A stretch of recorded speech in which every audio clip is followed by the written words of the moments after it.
Happy Friday, everybody. It's hashtag FAQ Friday live from my office in Windermere.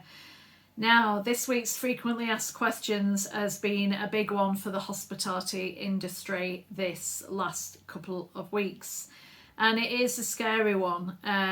It is all about the national minimum and national living wage and the name and shame list that has come out, and some massively big names, big organisations in the hospitality industry are on it. And why is that? Lots of businesses are getting a bit worried about it and trying to make sure that they are not caught in the trap. Now, I'll just explain, because the changes actually came in last year, but with the pandemic and everything, that some businesses completely didn't see it. And the changes basically that came in was the threshold had been increased from £100 to £500. So businesses that underpaid their employees by less than £100 will have the chance to correct their mistakes without being penalised or named, or without being named.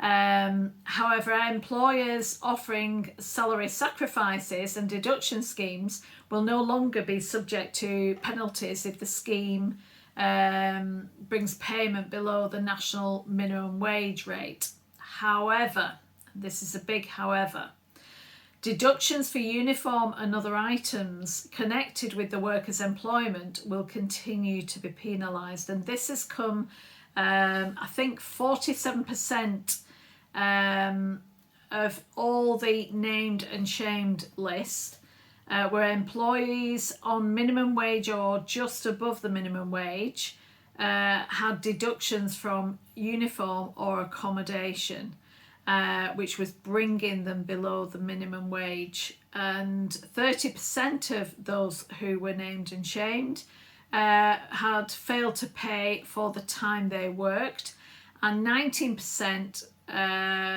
paid incorrect rates for apprenticeships. So these are all elements that had been omitted within the big within businesses and large organisations in the UK. And to be fair, the HMRC has actually fined a total of 2.1 million, has found, a total of £2.1 million to be owed to more than 30,000 employees. And now the businesses have now been fined an additional £3.2 million. That's a lot of money. And these are all legal changes to the minimum wage, which HMRC is now planning to undertake checks to ensure compliance.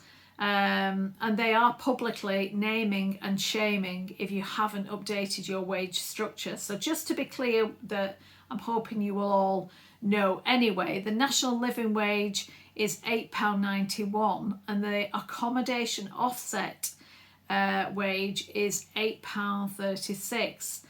But the issues are arising as well with the age ranges. So for an apprenticeship, it's £4.30. For a 16 to 17-year-old, it's £4.62. An 18 to 20-year-old, it's £6.56. And a 21 to 22-year-old is £8.36. But there is other changes that have come in.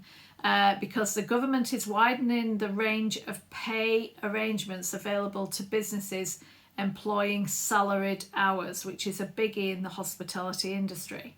So the salaried hours workers, those who are employing workers who are paid hourly or per day, are less likely to be caught out due to differences in employees' hours from one month to the next.